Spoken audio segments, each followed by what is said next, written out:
우리 오늘 은혜 받으실 하나님의 말씀은 우리 고린도전서 우리 7장 1절에서 우리 16절의 말씀까지 교독하시도록 하겠습니다.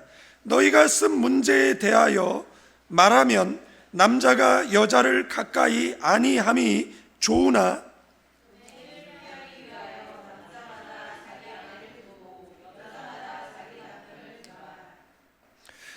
남편은 그 아내에 대한 의무를 다하고 아내도 그 남편에게 그렇게 할지라.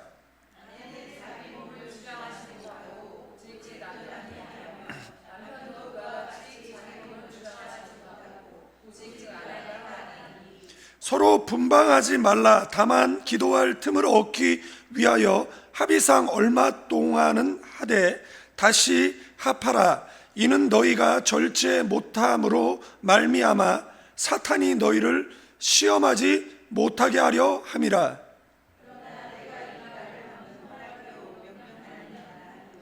나는 모든 사람이 나와 같기를 원하노라. 그러나 각각 하나님께 받은 자기의 은사가 있으니 이 사람은 이러하고 저 사람은 저러하니라.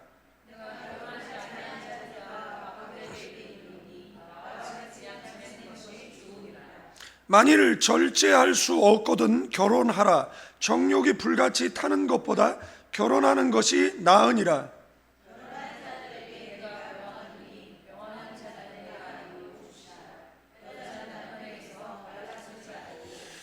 만일 갈라섰으면 그대로 지내든지 다시 그 남편과 합하든지 하라.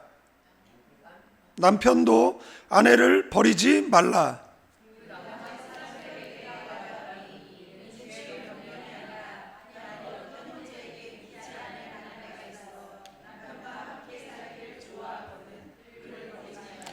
어떤 여자에게 믿지 아니하는 남편이 있어 아내와 함께 살기를 좋아하거든 그 남편을 버리지 말라.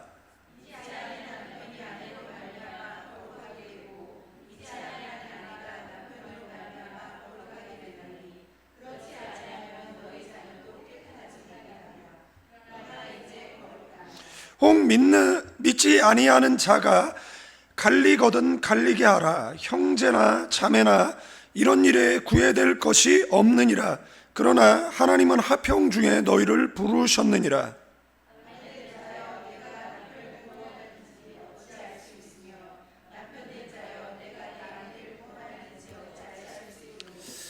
아멘. 우리 오른손 높이 성경책 드시고 저를 따라 기도합니다. 이것은 나의 성경책입니다. 하나님께서 내게 주신 것입니다. 나는 이 성경이 말하는 사람입니다. 나는 이 성경이 가지고 있다는 것을 가지고 있습니다. 나는 이 성경이 할 수 있다는 것을 할 수 있습니다. 오늘 설교자를 통하여 하나님의 말씀을 듣는데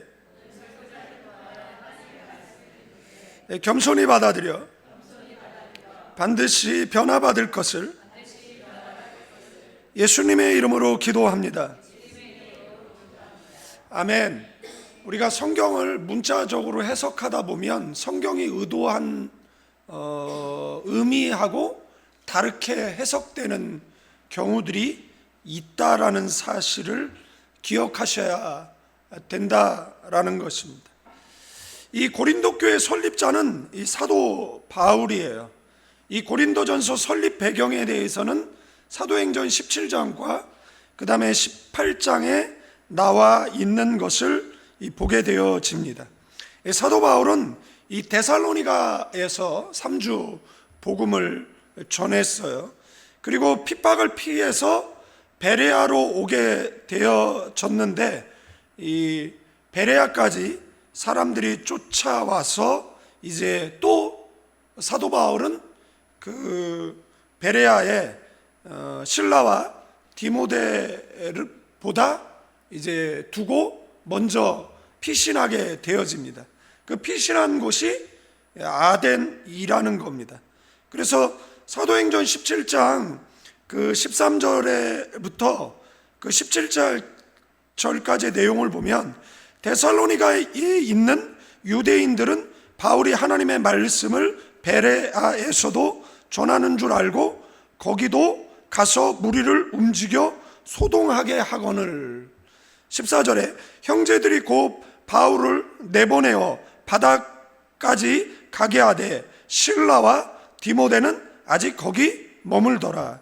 15절에 바울을 인도하는 사람들이 그를 데리고 아덴까지 이르러 그에게서 실라와 디모데를 자기에게로 속히 오게 하라는 명령을 받고 떠나니라.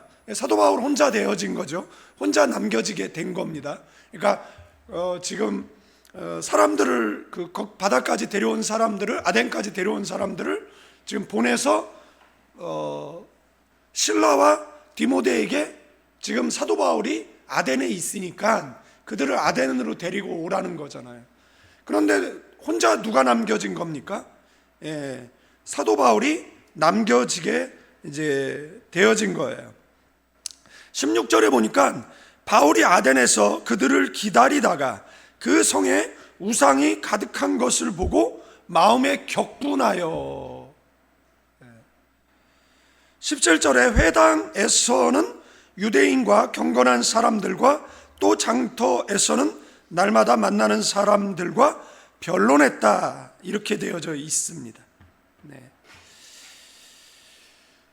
사도 바울이 그 아덴에서 지금 우상의 그 신전들을 보고 지금 마음에 격분, 마음에 분노가 일어났다, 뭐 이렇게. 그래서 거기서도 뭐 한 겁니까? 복음을 전한 거예요. 근데 지금 그곳에 누구 혼자 있는 거예요? 사도 바울 혼자 있는 거예요. 그런데 사도 바울이 아덴에서도 쫓겨납니다. 그러니까 이제 문제가 발생한 겁니다. 아덴에서 쫓겨나서 이제 어디까지 오냐면 고린도까지 오게 되어진 거예요. 그래서 고린도에서 사도 바울이 1년 8개월을 있게 된 거예요. 지금 누구하고 단절이 된 겁니까? 지금 실라와 그 다음에 디모데하고 단절이 된 겁니다. 문제는 뭐냐면 사도 바울이 그 충분한 여행 경비가 없는 거예요. 충분한 돈이 없는 거예요. 그래서 18장, 그 사도행전 18장 보면 그 후에 바울이 아덴을 떠나 고린도에 이르렀다, 이렇게 되는 겁니다. 그리고 고린도에 있을 때 이제 실라와 디모데가 뒤늦게 찾아오게 되어져요. 그러니까 고린도에 18개월 있었는데 18개월 만에 찾아왔는지 그 전에 찾아왔는지는 모르겠는데 아마 18개월 만에 찾아온 것으로 이제 보게 되어지는 거예요. 그러니까 지금처럼 뭐 만나기로 한 장소에 없으면 전화하면 되잖아요. 그런데 그 당시에는 전화를 할 수가 없잖아요. 사람들한테 수소문했겠죠. 바울이 어디로 갔느냐라고. 근데 아덴에서 사도 바울은 평생 그 중요한 경험을 합니다. 그 경험이 뭐냐면 사도 바울이 가는 곳마다 교회를 세웠어요. 그런데 유일하게 세우지 못한 곳이 어디라고요? 아덴이에요. 아덴에서도 복음을 전했어요. 믿는 자가 나왔어요. 그런데 교회를 세우지 못했습니다. 그래서 사도행전 17장에 보면 몇 사람이 그를 가까이하여 믿으니 이라고 되어져 있잖아요. 그죠? 그러니까 몇 사람만 믿었어요. 그리고 그 앞에 32절에 보면 이제 조롱했다, 이렇게 모욕당하는 내용들이 나오는데 사도 바울은 아덴에서 왜냐하면 그 말씀드렸던 것처럼 사도 바울은 그 전에 핍박을 받고 거기까지 온 거잖아요. 그러니까 뭐 계획한 일정에 차질이 생겨버린 거잖아요. 그러니까 내가 이곳에 가면 전략적으로 계획적으로 뭐 복음을 전해서 뭐 교회를 세우겠다, 이런 계획이 아닌 정말 등 떠밀려서 여기까지 온 거예요. 등 떠밀려서 이제 고린도까지 이제 가게 되어지는데 사도 바울이 여기서 이제 그 사역의 방향을 선회합니다. 그 방향선회는 뭐냐면 사도 바울이 수사학을 동원하고 철학을 동원해서 말싸움에서 이겼어요. 제가 늘 말씀드리지만 교회는 진리를 전하는 곳이어야 합니다. 여러분들도 사람들에게 복음을 전하셔야지 뭐 인간적인 친분이라든지 어떤 다른 방법으로 교회를 부흥시키게 되어지면 나중에는 그 교회는 어떤 문제에 의해서 풍지박살 날 수 있다라는 것을 기억하셔야 됩니다. 어떤 교회가 가장 튼튼한 교회냐라면 복음의 기초 위에 세워진 교회가 가장 튼튼한 교회인 줄로 믿습니다. 여러분들이 누구 때문에 뭐 친구 때문에 아니면 뭐 사람 때문에 어떤 뭐 이해관계 때문에 교회를 다닌다 그러면 어느 순간에 그 이해관계에 문제가 생기면 신앙은 무너지게 되어져 있어요. 그러나 여러분들이 복음의 기초를 내리고 있다라면 여러분들의 신앙은 흔들 수 없는 신앙, 견고한 신앙 되어질 줄로 믿습니다. 바라기는 여러분들이 진리의 뿌리를 내린 그러한 견고한 신앙, 빛이 되어지고 소금 되어지는 그러한 신앙 되어지기를 주님의 이름으로 축원드리겠습니다. 그러면 이 디모데와 실라는 언제 오냐라고 했을 때 18장 5절에 그 사도행전 실라와 디모데가 마게도냐로부터 내려오매 바울이 하나님의 말씀에 붙잡혀 유대인들에게 예수님은 그리스도라고 밝히 증언하니 그들이 대적하여 비방하거늘 바울이 옷을 털면서 이르되 너희 피가 너희 머리로 돌아갈 것이요 나는 깨끗하니라 이후에는 이방인에게로 가리라 하고. 여러분들 지금 사도 바울이 뭐 하는 거죠? 복음을 받아들이지 않는 사람에게 저주하고 나는 유대인들에게 복음 전하지 않고 이제 이방인들에게 전하겠다 이렇게 선언하는 거예요. 제가 말씀드리잖아요. 사도 바울이 쓴 책이 있잖아요. 순서대로 하면 원래 데살로니가 전서가 먼저인데 외우기 편하기 위해서 우리가 갈대, 고로, 에골, 빌빌, 딤디딤 이렇게 외우시면 된다고 했습니다. 그러면 그러면 갈라디아서, 그죠? 그러면 데살로니가 전후서, 그 다음에 고린도 전후서, 그 다음에 로마서, 그럼 갈대고로가 됐어요. 에골, 빌빌은 옥중서신이에요. 에베소서, 골로새서, 빌립보서, 빌레몬서, 그죠? 그 다음에 딤, 그러면 디모데전서, 디도서, 디모데후서 이렇게 되는 겁니다. 그래서 13권이거든요. 그러면 제일 나중에 쓴 책이 디모데후서예요. 그러면 제일 앞에 쓴 책 데살로니가 전서인데 데살로니가 교인들은 너무 착해. 그잖아요. 사람이 원체 온유하고 성품이 좋아. 그런 사람에게 막 여러분들 말을 과격하게 하진 않잖아요. 그런데 성격이 나빠. 네? 그런 사람들에게는 그냥 말도 과격하게 할 수밖에 없잖아요. 그 교회가 어디냐? 고린도 교회예요. 네. 그래서 사도 바울이 쓴 책에 그래도 한 살이라도 젊었을 때 쓴 책은 좀 언사가 과격합니다. 그죠? 그러니까 저도 뭐 젊었을 때 만나면 굉장히 과격한 사람인데 뭐 지금은 이렇게 천사가 되어져 있잖아요. 여러분들이 젊었을 때 만났으면 그때 제 목소리는 미성이었는데 지금은 이제 심하게 변성기가 와가지고 이런 목소리가 됐어요. 그래서 그런데 또 나이가 들면 부드러워지죠. 옆 사람에게 온유하세요. 여러분들 온유의 반대 성격 나쁜 사람들은 사람 채찍 인생 막대기입니다. 그런 사람은 괜히 연단받아요. 아시겠죠? 그러니까 연단받기 싫으면 어떻게 하는 거죠? 자, 치아 24개 저를 보시고 이렇게 웃으시면서, 그죠?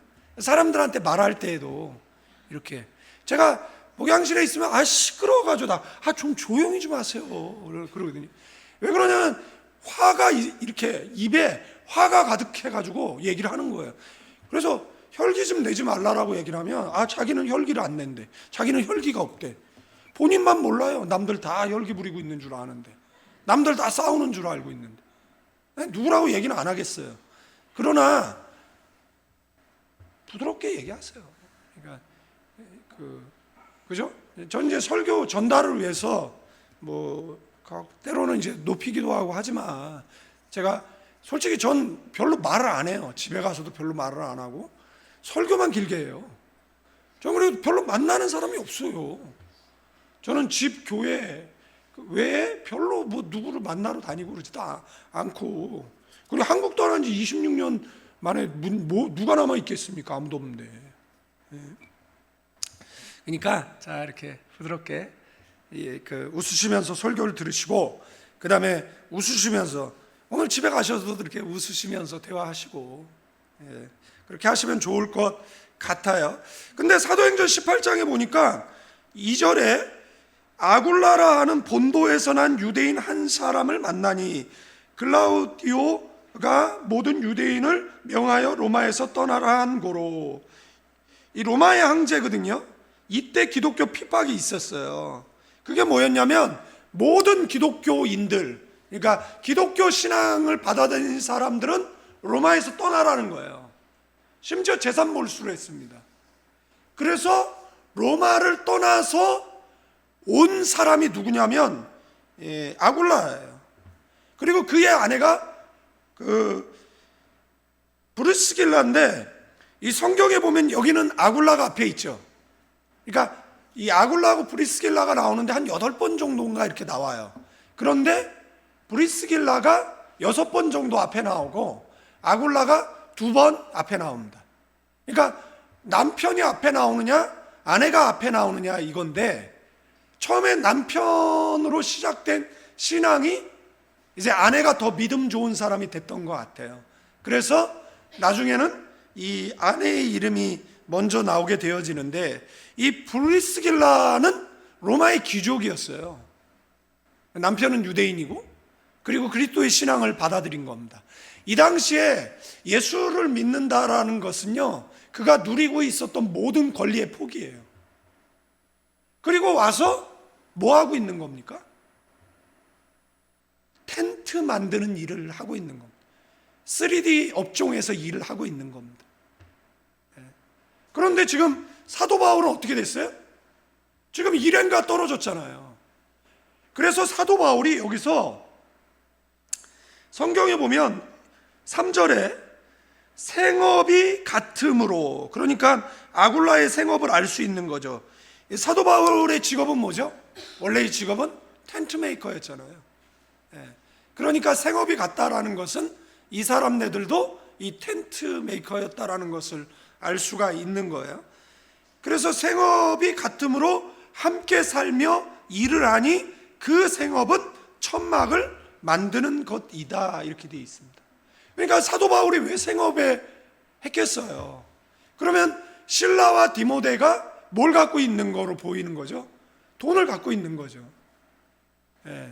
그런데 사도 바울은 지금 이들과 떨어졌고 연락은 닿지 않고 다시 그곳에 갈 수는 없죠. 핍박이 있는 곳이었다라는 것이에요. 그래서 이제 어딥니까? 이곳에서 이렇게 사역을 하게 되어지고 1년 8개월, 거의 2년에 걸쳐서 사역해서 세워진 교회가 고린도 교회예요. 그러면 왜 떠나게 됐어요?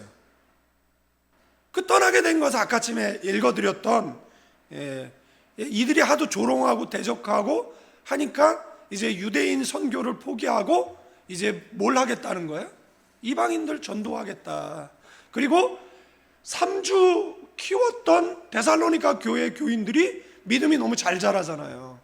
그러니까 1년 8개월 정도 복음 전했으면 이제 이 고린도 교회도 잘 쓸 거라고 믿고, 그 다음에 이제 사도 바울은 이제 에베소로 가서 사역하게 되어지는데, 사역하고 있는데 충격적인 소식을 듣게 되어지는 겁니다. 그게 뭐냐면 고린도 교인들의 신앙이 변질됐다라는 거예요. 여러분들, 이 지금 우리가 읽었던 이 고린도전서 7장을 이해하기 위해서는 그 고린도의 상황을 좀 알아야 돼요. 왜 그렇느냐라면 사도 바울이 1절에 뭐라고 이야기하고 있습니까? 남자가 여자를 가까이 안 하는 게 좋다라고 얘기하잖아요. 그러면 사도 바울은 결혼하지 말라라는 거예요.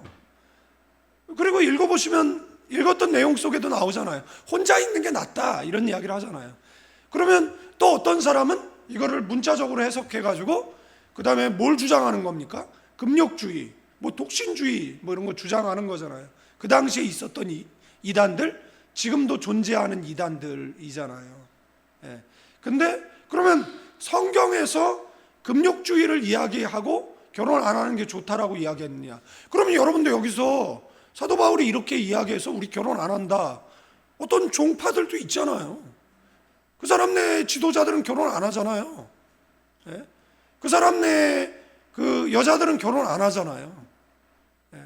그러면 그 사람 네들이 전혀 근거 없이 그냥 독신 생활을 하는 게 아니에요. 그 사람 네들이 방패막이로 쓰고 있는 어떤 성경 귀절들이 있는 겁니다. 그런데 그것을 아전인수격적으로 해석해서 사용을 했는데 이것이 수천 년이 흘러서 전통이 돼버리고 마른 거예요. 그러니까 이것을 개혁하지 못하는 겁니다. 개혁할 능력이 없는 겁니다. 그러니까 습관이 되면 여러분들도 그렇잖아요. 그 나쁜 습관이 몸에 배면 이것을 바꿔낼 수가 없어요. 그래서 신앙생활도 좋은 습관을 들이는 게 되게 좋습니다. 그러니까 여러분들도 뭐 기도하는 뭐 어떤 사람들은 폄하하죠. 뭐 기도를 습관처럼 하냐, 뭐 교회를 습관처럼 나가냐. 습관처럼 나가야 돼요. 습관처럼 기도해야 돼요. 한숨 쉬면서 주여라고 얘기하면 왜 그렇게 경거망동하게 주여를 외치냐 이렇게 이 바리새인 같은 목사들이 있거든요. 그러면 그냥 너나 똑바로 살아. 난 똑바로 살고 있으니까. 이렇게 말하면 목사님이 열받으시니까 그렇게 얘기는 안 하지만 그냥 그렇게 생각하세요. 예, 그렇게 하시면 될 것 같은데 여러분들 바울 당시에 고린도의 인구가 55만 명 정도 됐다라고 합니다. 자유인이 25만 명, 그 다음에 노예가 한 40만 명 됐다라는 겁니다. 그렇게 말하면 그 그리스의 중심 도시가 어디예요? 고린도예요. 그리고 항구 도시잖아요. 그렇기 때문에 항구 도시는요 돈이 몰려요. 여러분들 돈이 몰리면 다 부유하게 산다? 아니에요. 돈이 몰리면 기회를 붙잡는 사람이 있고 기회를 놓치는 사람들이 있습니다. 그래서 자기가 감당할 수 없는 부가 생기는 사람들이 있잖아요. 뭐 로또에 당첨된 사람들이라든지 아니면 비트코인을 통해서 뭐 얼마 많은 상당한 부를 축적한 그 사람들이 결코 행복하지 않은 이유가 뭐냐면 돈을 잘 쓸 줄 모르는 사람들이 돈을 많이 갖게 되면 그 돈이 결국은 그 사람의 생애를 송두리째 무너뜨려 버립니다. 그래서 역사 이래 복권에 당첨돼서 행복하게 산 사람이 없다라는 거잖아요. 통계로 나와 있는 것이잖아요. 그런데 여러분들 음식을 다 잘해. 저희 어머님도 전라도 분이라 가지고 음식을 굉장히 잘했어. 그러면 우리 어머니는 식당 사업을 계속했는데 그러면 식당 사업이 막 발전해가지고 뭐 프랜차이저를 하고 아니에요. 그건 또 다른 문제예요. 음식을 잘하니까 돈을 많이 벌 수 있다. 그건 아니에요. 돈을 많이 버는 사람이 버는 겁니다. 돈을 쫓는 사람이 버는 게 아니에요. 여러분들이 돈을 쫓아보십시오. 뭐 주일도 없이 밤낮 없이 돈을 쫓아보십시오. 그러면 이 돈은 여러분들보다 빠른 속도로 도망칠 거예요. 그래서 돈은 어떻게 한다고요? 목사님 그 방법 내가 알면 이러고 있겠냐. 돈이 와서 안겨야 돼요. 예? 그래서 뭐 하는 겁니까? 영혼을 파는 거죠. 그죠? 여러분들 세계적인 디자이너들은 영감을 얻기 위해서 뭐 하는 거죠? 현대 미술에 집착합니다. 이유가 뭐예요? 저 아랫동네에 영감을 얻기 위해서. 여러분, 아티스트들은 마약을 해서라도 영감을 깨어내려고 하는 거예요. 그죠? 그래서 미국의 콜롬비아 대학에서 인기 있는 강의 칠감각을 깨어내라는 거잖아요. 그러면 그 레드오션인 사업을 블루오션을 일으키고 뭐 그런다는 거잖아요. 어떤 혁신적인 제품을 만들어내고. 여러분, 일론 머스크가 지금 우주에 쌓아 올리는 그 뭐예요? 그 인공위성. 그래서 전 세계 어디서나 그 인터넷을 사용할 수 있는 그 망을 구축하기 위해서 그것을 이렇게 그거를 이제 돌려 얼마나 많이 쏘는지, 우주에도 얼마나 많이. 그런데 그 사람은 혁신적인 제품들을 세상 속에 계속 출현시키고 있잖아요. 지금 이 인간의 뇌에다가 칩을 심겠다라고 이야기하고 자원자를 모집했고 칩을 심었잖아요. 여러분들, 스티븐 잡스가 갑자기 혁명을 일으켰어요. 컴퓨터가 우리 손에 쥐어지게 된 거잖아요.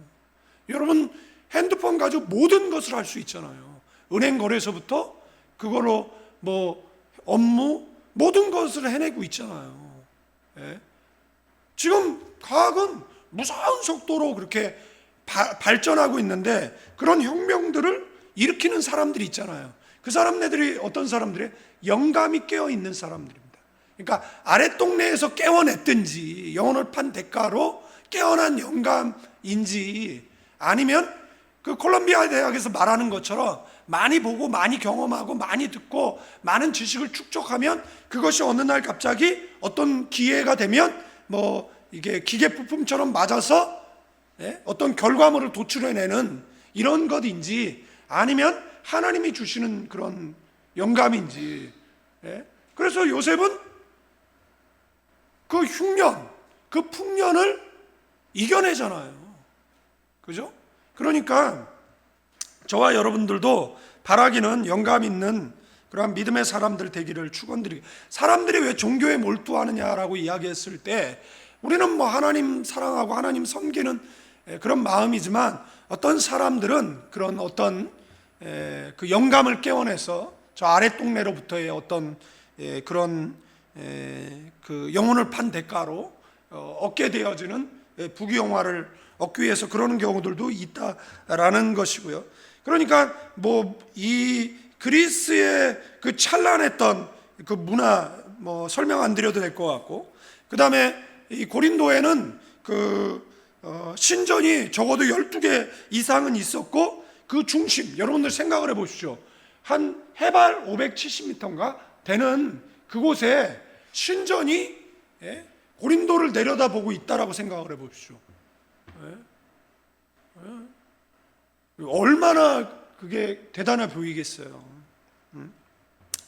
그런데 거기에 뭐가 있는 겁니까? 거기에 그 성창이라고 얘기하는 거죠. 거기에는 이제 그 여사제라고 하는데, 그 양 합일 뭐 그래서 뭐 풍요를 가져온다 뭐 이런 거죠. 그래서 그런 그 아프로디테 그 신전, 거기서 이제 매음이 벌어졌고, 그 사람네들이 밤에 내려와서 이 고린도에 공창을 만들고 뭐 이랬다라는. 그래서 뭐 지금도 마찬가지지만 성적으로 부도덕한 사람 그러면은 고린도 사람 같다 뭐 이런, 고린도 사람 같다 뭐 이런 이야기가 있을 정도였다라고 이야기를 설명을 이 고린도전서 뭐 7장까지 오면서 계속 매주 이야기하고 오는 거예요. 근데 7장에 와가지고 이제 7장에 보면 너희가 쓴 그 문제, 그러면 사도 바울이 고린도 교회로부터 어떤 편지를 받은 거예요. 그러니까 고린도 전후서를 제외하고 고린도 교회와 사도 바울이 주고받은 그러한 편지 상당량이 없어지고, 뭐 남은 것만 이제 사도 바울이 번한 고린도 전후서만 이제 남겨진 거잖아요.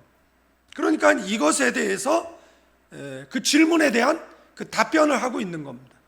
그 질문은 이제 네 가지 주제인데, 결혼을 해야 되느냐 말아야 되느냐, 결혼을 해야 되느냐 말아야 되느냐. 여러분들, 왜 이런 질문을 했어요? 이건 이단 사상 때문에 그런 겁니다. 사도 바울은 종말론주의자입니다. 여러분들도 종말론주의자들 되길 축원드립니다. 여러분들, 시한부 종말은 잘못된 거지만 오늘 주님 오실 줄 모르기 때문에 오늘을 경건하게 산다라는 건 종말론주의자인 겁니다. 그죠? 예. 옛날에 저희 집 딸이 무슨 향수 뭐라더라? 종말론 향수라 그래서 종말론 향수가 뭐지? 종말론 향수가 그랬더니 존말론 향수더라고요. 예. 근데 두 번째는 뭐냐? 결혼한 부부는 부부의 생활, 결혼 생활은 어떻게 해야 되느냐? 이제 그 이야기가 나오고, 그 다음에 사별하는 사람은 재혼해야 되느냐 말아야 되느냐. 그 다음에 이혼 문제입니다. 이혼을 해도 되느냐, 이혼하면 안 되느냐, 뭐 이런 거죠. 그래서 이것을 잘못 해석하면 성경하고는 다른 어떤 결론을 가지고 인생을 살아가게 되어질 수 있다라는 겁니다. 결혼은 말씀드리지만 하나님께서 세우신 제도예요. 아멘.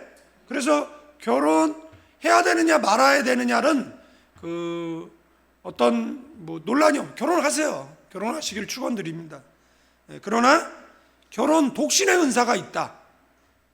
난 독신의 은사가 있다. 그런 사람은 그냥 독신으로 사세요. 그런데 페이스북에 보면 거기에 이제 상태 표시에 자유연애 이런 거 써 있는 사람들 있잖아요. 이런 사람들은 결혼하세요. 그리고 가정 있는 사람들이 그 상태 표시에 자유연애라고 써놓으면 뭐 하겠다는 거예요. 그잖아요. 그러니까는 자 보세요. 창세기 1장 27, 28절에 하나님이 자신의 형상대로 남자와 여자를 창조하셨죠. 그리고 사람이 혼자 사는 것이 좋지 않대요. 남자 혼자 살면 이가 서말이래잖아요. 얼마나 꼴보기 싫겠어요. 가려워. 근데 창세기 2장 거기 보면 혼자 사는 것이 좋지 아니하므로 그를 위하여 돕는 배필을 지었다. 창세기 2장 24절에 남자가 부모를 떠나 그의 아내와 합하여 둘이 한 몸을 이루라. 마태복음 19장 6절에 그런즉 이제 둘이 아니요 한 몸이니 그러므로 하나님이 짝주어 주신 것을 사람이 나누지 못한다. 그러면 지금 네 가지 주제에 두 가지 질문은 내 답은 이미 한 거예요. 그런데 지금 사도 바울이 이야기하는 이혼의 문제와 사도 바울이 이야기하는 결혼의 문제는 하나님께서 명령하신 그 내용이 아니에요. 그건 다른 내용이에요. 그러니까 이것을 적용할 때 다른 내용이라는 이야기를 좀 말씀을 드리는 겁니다. 그리고 결혼했으면 어떻게 해요? 서로 불쌍히 여기래요. 그죠? 불쌍히 여기라. 아내를 불쌍히 여기고 남편을 불쌍히 여기고. 그렇지 않습니까? 밤낮 없이 일하는. 그 다음에 뭐 하라는 거예요? 서로 용서하라는 거예요. 아니 부모 죽인 원수예요. 그 큰 잘못도 아닌데 용서 안 하고 그냥 계속. 제 아는 목사님이 얘기했잖아요. 전도사 시절에 돈이 없어가지고 아내가 임신했는데 부사 먹고 싶다 그러는데 국강 사왔다고. 국강이라고 아주 땅땅한 사과예요. 한 봉다리에 10,000원 하는데 그것도 돈이 없어서 3,000원치 살고 들고 왔더니 19년이 지난 지금도 이야기한다는 얘기잖아요. 그때 국강 사왔다고. 정말 그죠? 그리고 골로새서 3장 19절에 보면 아내를 괴롭히지 말라 이런 말도 있고, 그 다음에 18절에 보면 아내들아 남편에게 복종하라 라고 돼 있고, 그 다음에 결혼이 큰 비밀이라 이런 표현들도 나와 있는 거예요. 사도 바울이 결혼하지 말라라고 얘기합니다. 제가 요한계시록을 주일날 우리가 성경 공부하면서 설명을 하는데, 제가 전제가 뭐냐면 이런 현상이 일어나면이거든요. 그러니까 그 현상은 과거에도 있었고, 그러니까 만약에 우리가 일제시대를 살았다 그러면 일본에 강제 점령당한 때가 종말인 줄 알았어요.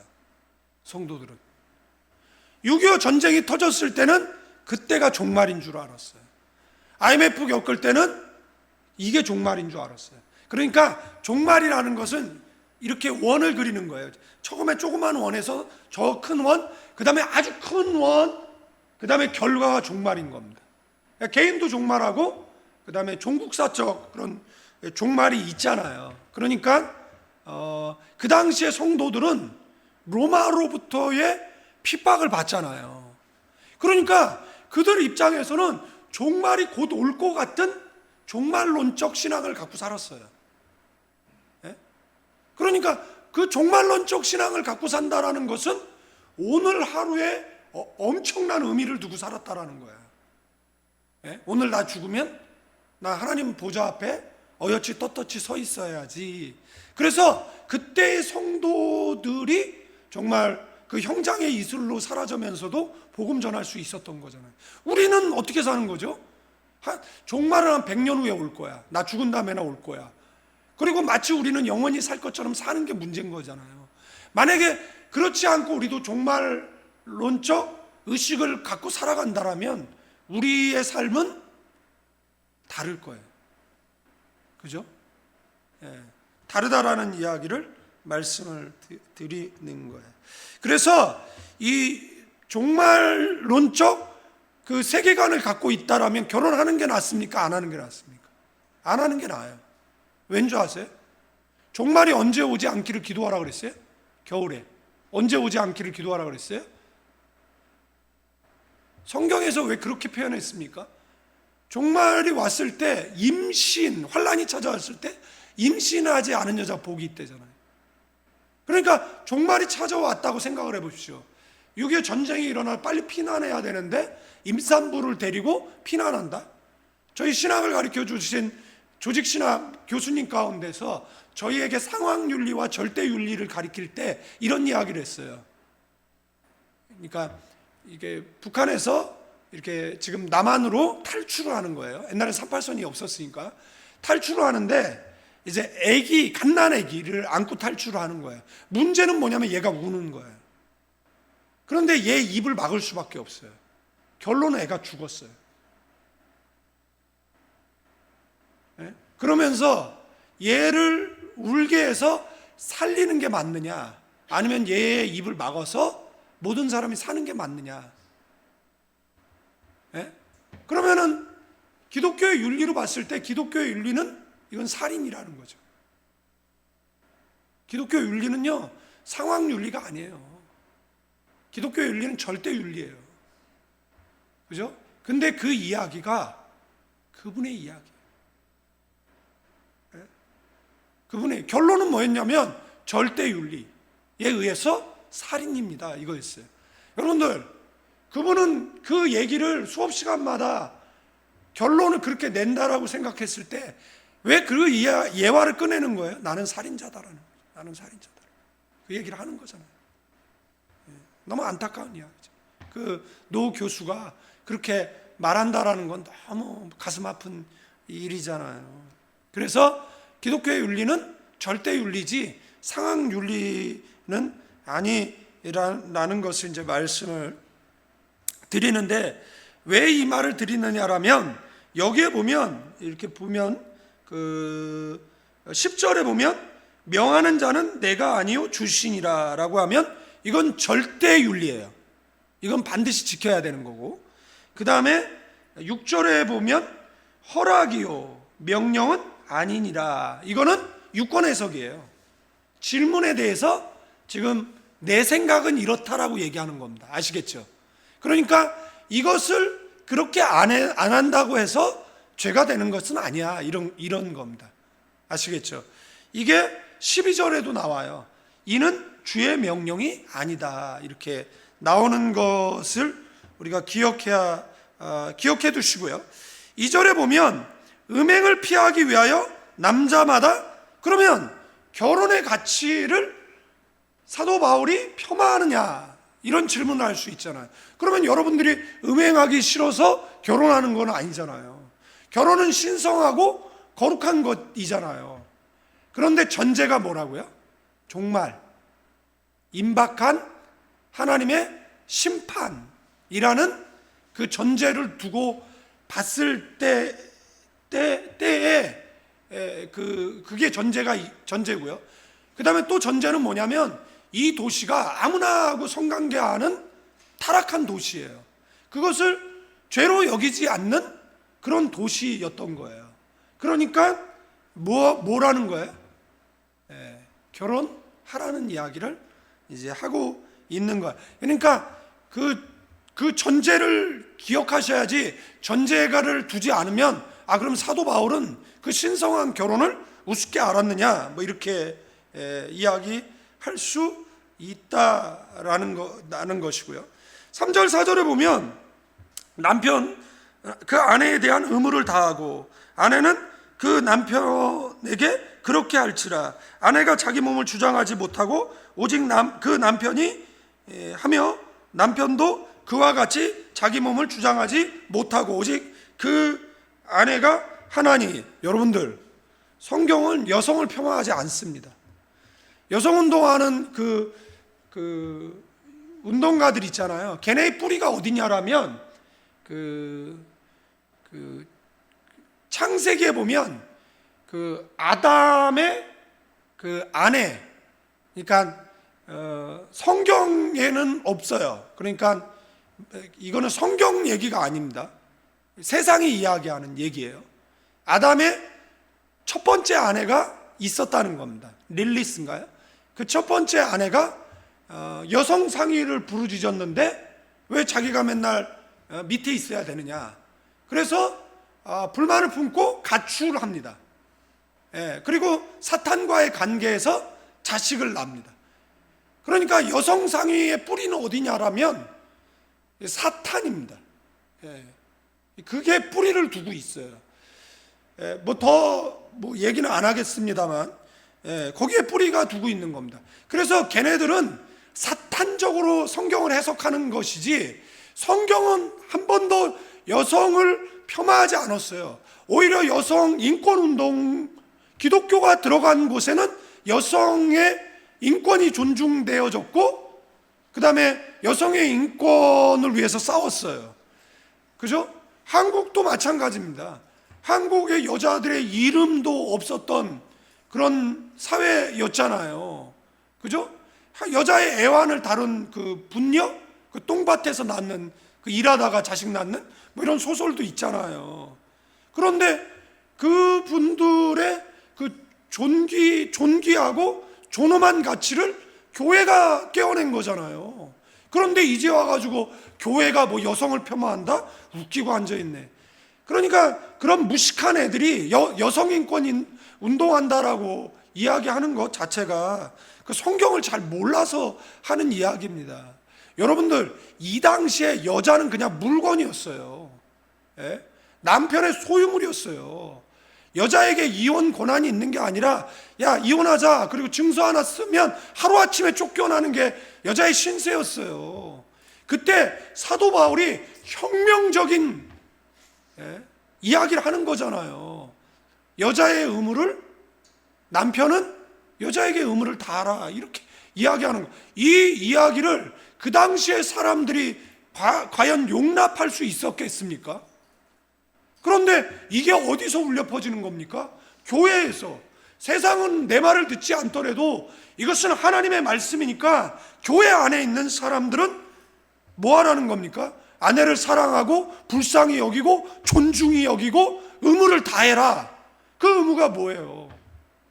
보호하고 의식주를 책임지고 그걸 다 하라는 거잖아요. 여기 말하는 의무, 이 오펠렌, 이것은 채무입니다. 빚을 갚으라는 거예요. 결혼과 동시에 보이지 않는 무형의 빚을 이야기하는 거예요. 이 다하라, 이 아포디도토, 이거 아포디도토는 명령이에요. 명령. 강제적 명령. 해도 되고 안 해도 되는 것이 아니라 반드시 해야 될 명령. 여러분들, 이 당시에 그 음행에 빠지고 이 당시에 그 영지주의에 빠지고, 그 영지주의는 그 큰 두 가지 카테고리가 있는데 하나는 이제 금욕주의예요. 그러니까 부부로서 나는 금욕주의야. 그러니까 그런 어떤 성적 행위는 더러운 거야. 그래서 결국은 어떻게 합니까? 가출해 버리는 거죠. 아내의 의무를 하지 않는 거예요. 그러니까 그런 종교적 이유로 아내의 의무를 남편에게 하지 않는 그런 사람이 되지 말라라는 겁니다. 종교적 아니면은 어떤 자기의 신념이라든지 아니면 그때 그 문화들이 있잖아요. 그런 문화들의 영향을 받아가지고 의무를 다하지 않는 그런 것을 하지 말라라는 겁니다. 2000년 전에 사도 바울이 외친 이야기예요. 광장에서, 회당에서, 그죠? 4절에 보면 아내는 자기 몸, 그러니까 내 몸이니까 내 마음대로 한다. 아니죠. 둘이 한 몸이잖아요. 아내의 몸도 남편의 몸이고 남편의 몸도 아내의 몸인 거잖아요. 그러면서 5절에 뭐라 그래요? 서로 분방하지 말아라. 원어적 의미는 거절하지 말아라 이거예요. 다만 금식 그 전통사본에는 금식이라는 단어가 들어가 있어요. 기도할 틈. 난 기도하니까 뭐 기도는 맨날 하잖아. 새벽에도 하고 뭐 밤에도 하고 24시간 기도하는데 그게 아니라 어떤 문제를 놓고 집중적으로 기도할 수밖에 없는 그 절대절명의 상황들이 있잖아요. 그죠? 그런 상황들이 있잖아요.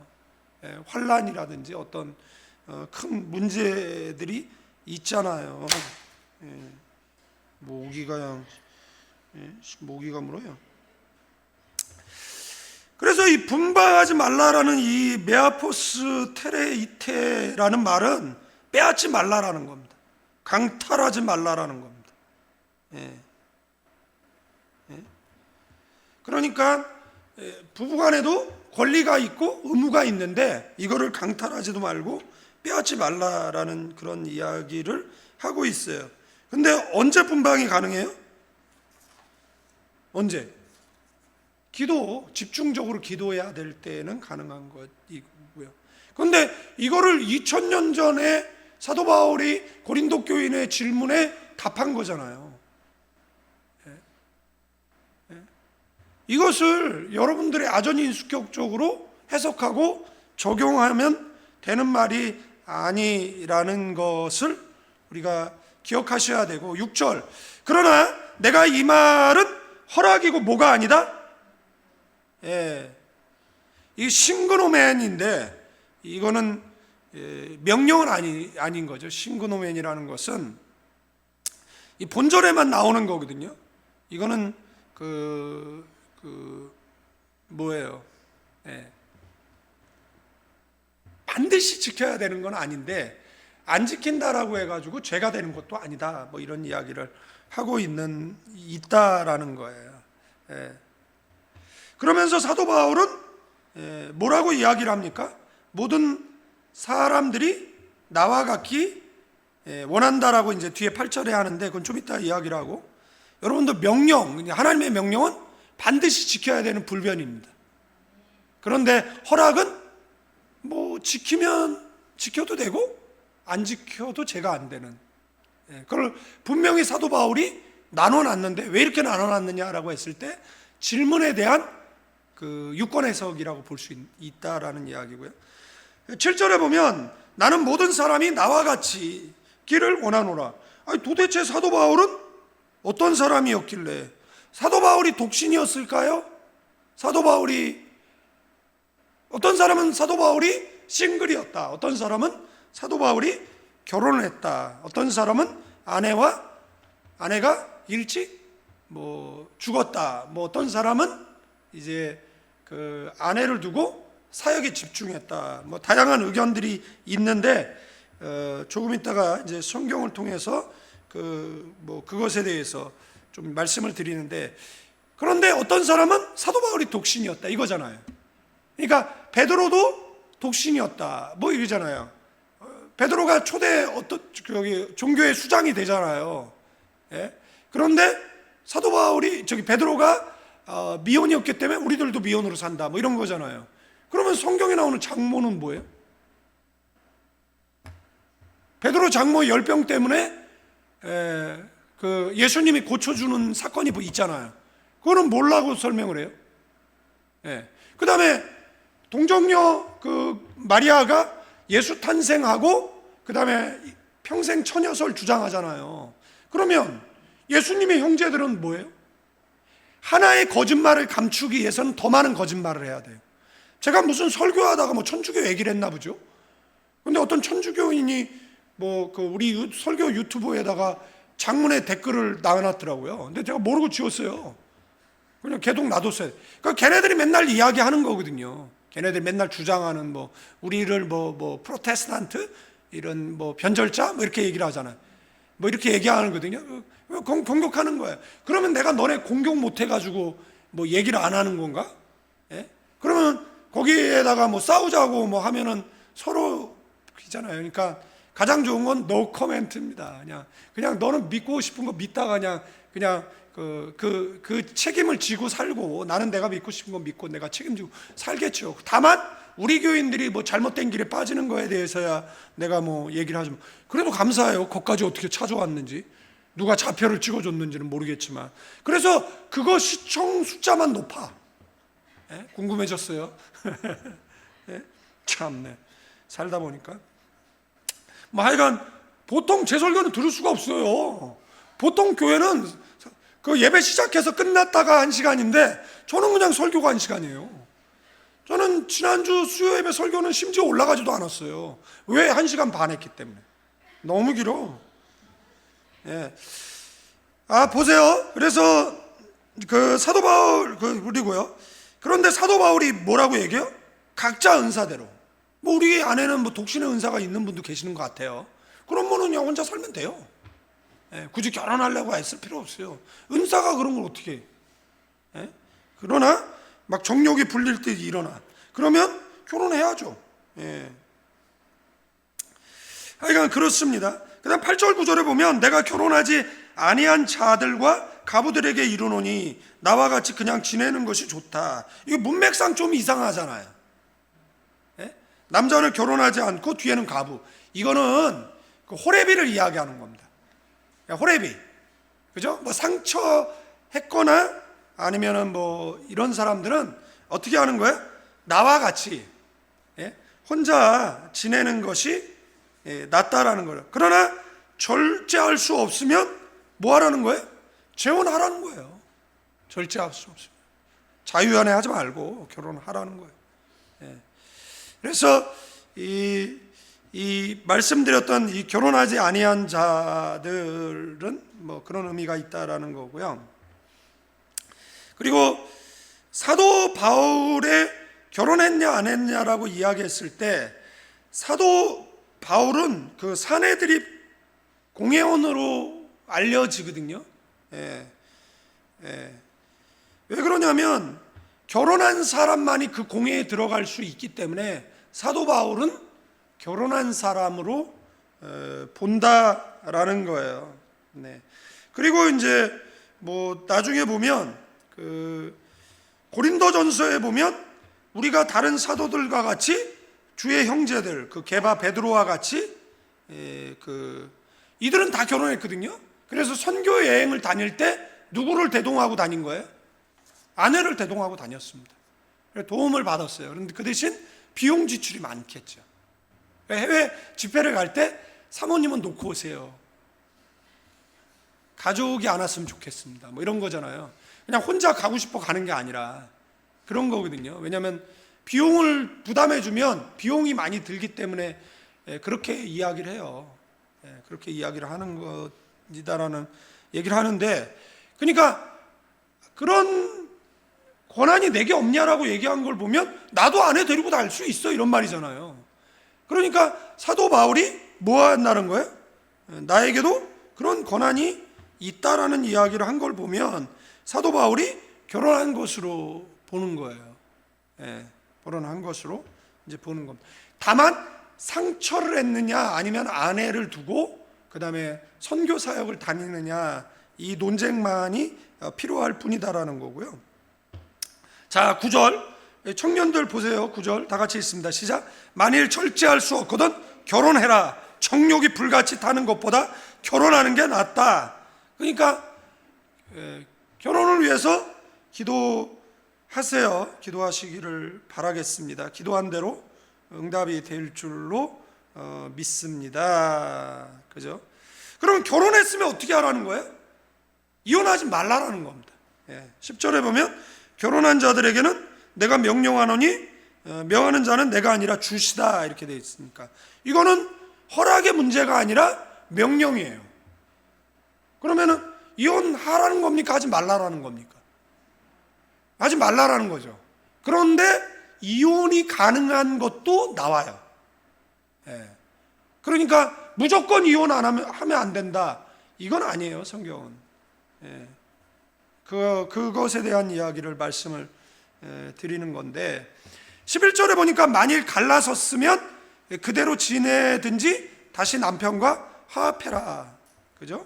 네, 그렇게 이야기하고 있고 이 12절에 보면 그 나머지 사람들에게 내가 말하노니 이는 주의 명령이 아니라 이것도 뭐예요? 명령이 허락이라는 거죠. 싱그노맨이라는 이야기를 이제 하고 있는 거예요. 자 보세요. 결혼했어요. 전도를 하기를 원하죠. 근데 이 전도는 안 돼. 그런데 그러니까 사람은 좋아. 나랑 사는 것도 좋아해. 그럼 그냥 살면 돼. 그런데 너무 복음에 방해돼. 막 교회 가면 막 핍박하고 막 그래. 그러면 이혼해도 돼요. 그 얘기를 하는 겁니다. 이혼했으면 그거를 너무 개념하지 말라라는 거예요. 그런데 이혼하고서도 강박관념에 시달리는 거죠. 내가 마치 뭔 큰 죄라도 진 것만. 좀 자유하라고 성경이 뭐 이야기를 제가 쉽게 이해를 시켜드린 거죠. 그러니까 그렇게 이해하시면 될 것 같습니다. 그 외에는 된다 안 된다? 안 된다. 안 돼요. 옆 사람에게 안 돼. 옛날에 유튜브 보면 어떤 아이가 누가 아이스크림 사주면서 어디 가자 그러면은 가면 돼 안 돼? 그러니까 좋아요 그러는 거야. 아니. 그러니까 안 돼. 그 하는 거잖아요. 그러니까 안 돼요. 네, 안 됩니다. 그래서 그 이야기를 하고 있는 거 어떤 여자에게 믿지 아니하는 남편이 있어 아내와 함께 살기를 좋아하거든. 뭐 하라는 거예요? 버리지 말래잖아요. 그냥 아내랑 사는 거, 이 사람은 불신자야. 그런데 아내랑 사는 걸 좋아해. 그럼 뭐 하라는 거예요? 버리지 말라라는 겁니다. 매 앞이 에토 이렇게 되어 있습니다.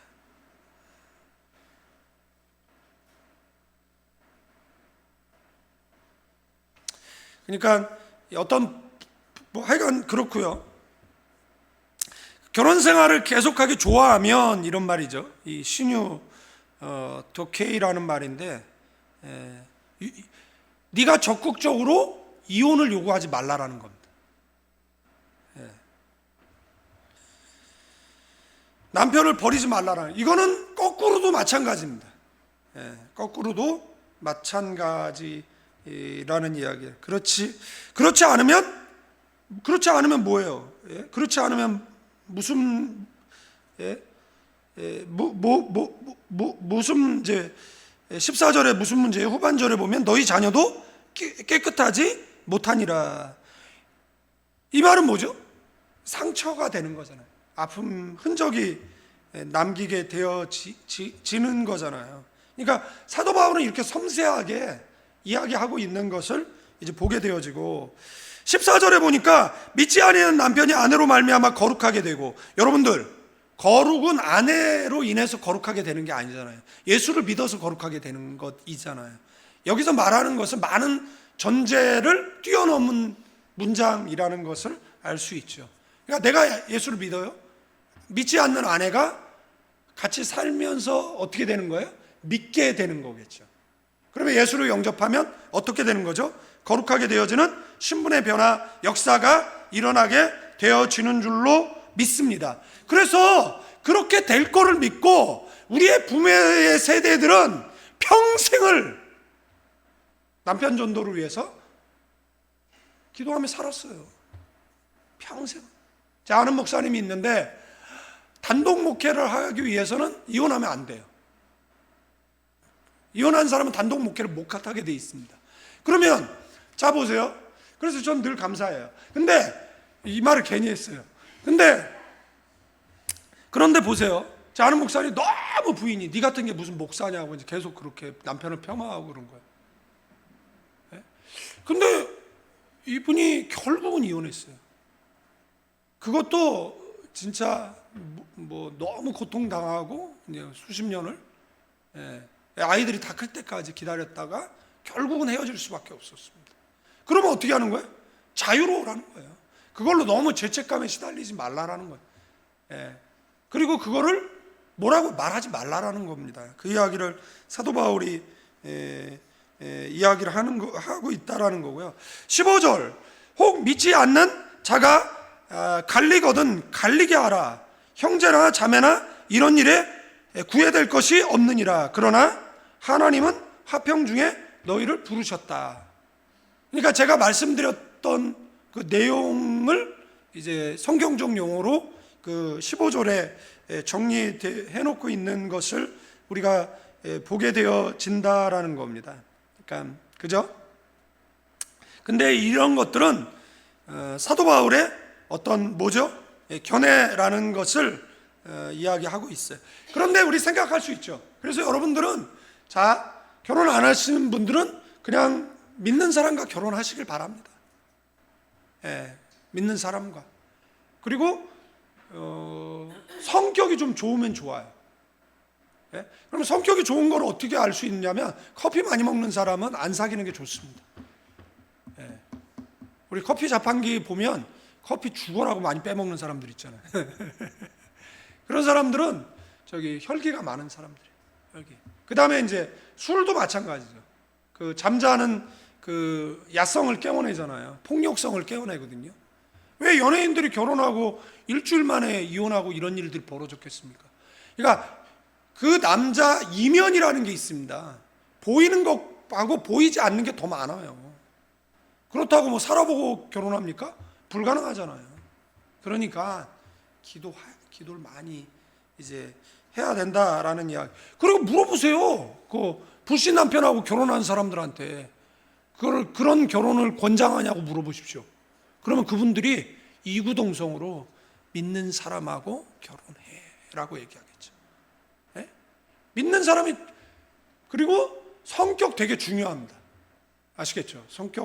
성격이 되게 중요하다라는 것을 좀 기억하시면 좋겠다라는 이야기고, 제가 설교를 짧게 마치기로 했기 때문에 또 끝내야 돼요. 시간 보니까 벌써 시간이 돼서 이제 설교를 마치게 되는 겁니다. 그러니까 자, 결론은 이렇습니다. 여기 14절에 믿지 아니하는 남편이 아내로 말미암아 거룩하게 되고 믿지 아니하는 아내가 남편으로 말미암아 거룩하게 되나니 그렇지 아니하면 너희 자녀도 깨끗하지 못하니라. 그러나 이제 거룩하니라. 이 거룩이라는 단어가 여러분들 어떤 분이라고요? 너희는 가서 모든 족속으로 제자를 삼고 아버지 아들과 성령의 이름으로 세례를 주고 내가 분부한 모든 것을 가르쳐 지키게 하라. 이게 대명령이거든요. 근데 이게 주의 종들에게만 세례를 베풀어야 되니까 주의 종들에게만 명령한 거예요? 아니죠. 여러분들 세례는요, 과거를 수장시키고 번어게인 하는 겁니다. 아멘? 세례는 뭐냐면 나를 만나서 거룩해지는 겁니다. 나를 만나서 깨끗해지는 겁니다. 아멘? 나를 만나서 예수를 믿게 되고 나를 만나서 기도를 배우고 나를 만나서 말씀대로 살려고 고군분투하는 겁니다. 아멘. 그러면 여러분의 가정이 나로 인해서 거룩한 가정, 내 남편이, 내 아내가, 내 자녀가 거룩하게 되어지는. 아멘. 우리 부모들은 실수할 수 있어요. 인생이 연습 없이 본 게임이잖아요. 그러면 우리도 인생의 주인공이 돼서 인생의 많은 결정들을 하고 살아갈 거잖아요. 그때 여러분들은 실수하지 말라는 겁니다. 아멘. 그래서 여러분들은 다른 사람을 거룩하게 하는 그러한 믿음의 삶을 사시는 저와 여러분 되기를 주님의 이름으로 축원드리겠습니다. 이제는 우리 주 예수 그리스도의 은혜와 아버지 하나님의 극진하신 사랑, 성령님의 감화감동 교통 충만 축복하심이 이 자리에 모인 모든 믿음의 사람들 위에 이제로부터 영원까지 함께 계실지어다.